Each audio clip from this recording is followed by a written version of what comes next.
Luck dipped his fingers into the ash piling around the fading bonfire and scrawled lines across the cave wall. He placed the swollen, frost-bitten fingers of his other hand against the wall and painted lines of red. Wisdom's brows came together in pain as she watched her partner from across the bonfire. "There's no telling when the storm will subside," she said. "You're wasting energy." Luck shook his head in denial. "I'm putting the last of what I have to good use." Around Wisdom's throat hung a necklace of small bones, and she stroked them with her thumb. "You're going to die in your feet."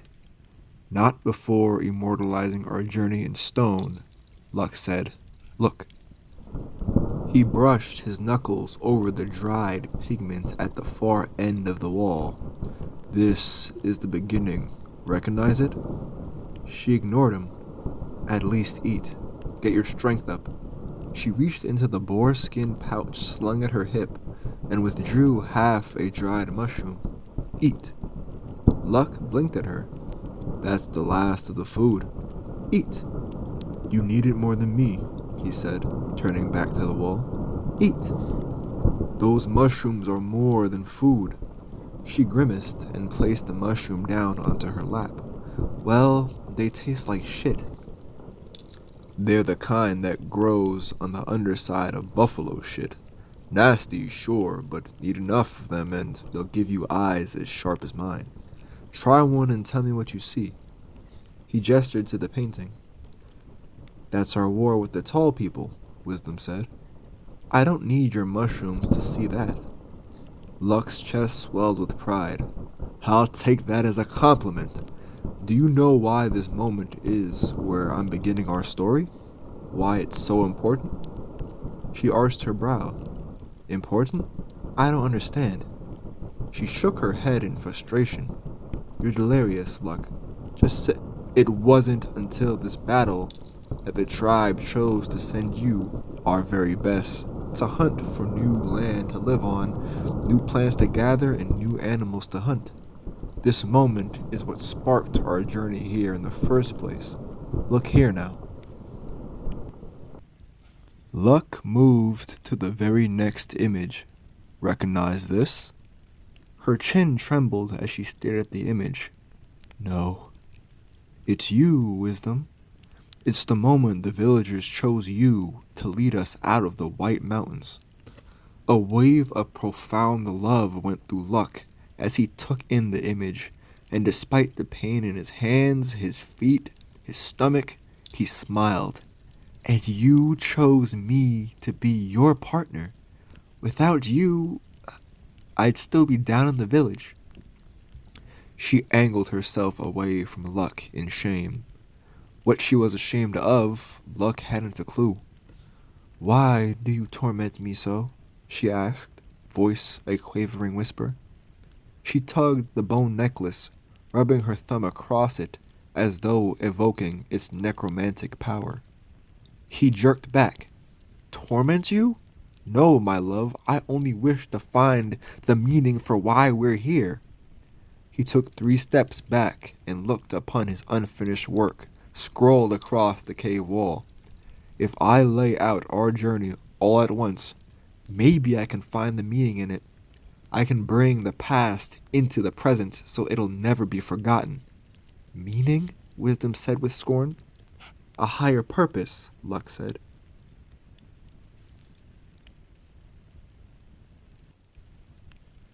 Wisdom spat across the fire. "The only purpose we serve is to seek refuge and return with meat for the tribe." She wobbled to her feet, voice rising in anger. "My only purpose is to hunt for the tribe and give birth to the next hunter just as my predecessors had done for generations before me." She jabbed a finger at Luck. "And your only purpose is to gather plants for the tribe and father our child." Luck's mouth became chalky. "Is that all you think destiny has intended for us?" "It's the only destiny that's immediately relevant to us. I don't need to look at your blood spattered across a damn wall to know that the fate of the tribe and the future of my bloodline rests solely on my shoulders. Her lips curled back in rage and pain. I don't need you to immortalize my failure. Luck's jaw went slack as he stared at his partner. His mouth moved over silent words. In the end, he just shook his head gravely. It was never my intention to hurt you.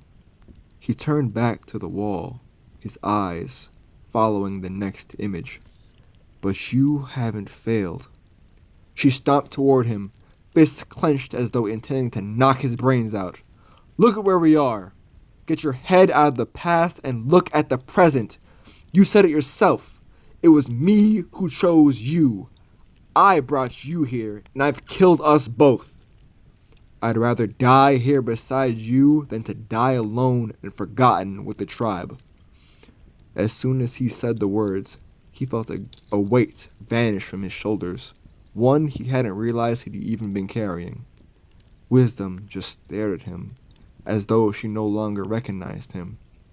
You haven't killed me, Wisdom. You've given my life meaning. I just want to see it before I die. He gestured to the wall. I want the people of the future to see it too, so they can know we were here. Look. Wisdom looked upon the wall. It's us, Luck said.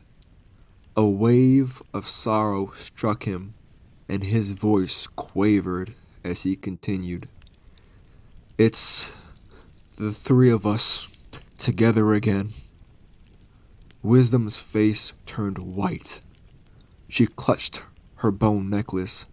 Wipe it away. You haven't failed us, he said. You've given both our lives meaning.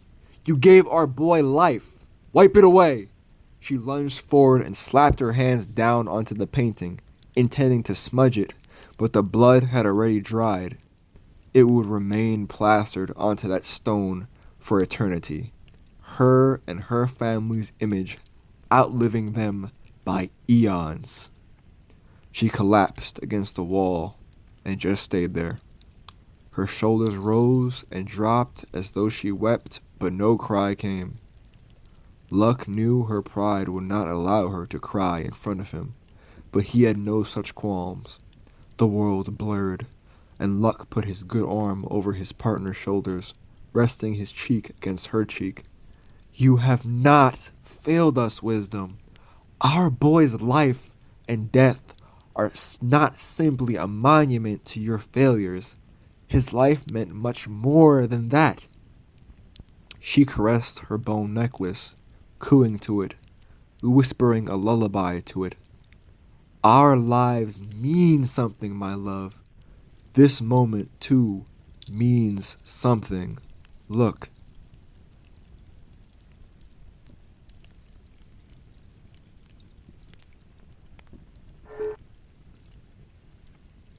He ushered Wisdom to the far end of the wall, where the unfinished final image remained. You told me to look to the present moment? Well, I have. This moment is a part of our story. The end. The bonfire was almost faded. I am afraid, she said. Luck swallowed the dread he felt. I know, my love. I'm afraid of disappearing. He straightened his posture. But we won't. Even when our names have been spoken for the last time, our story will remain here forever.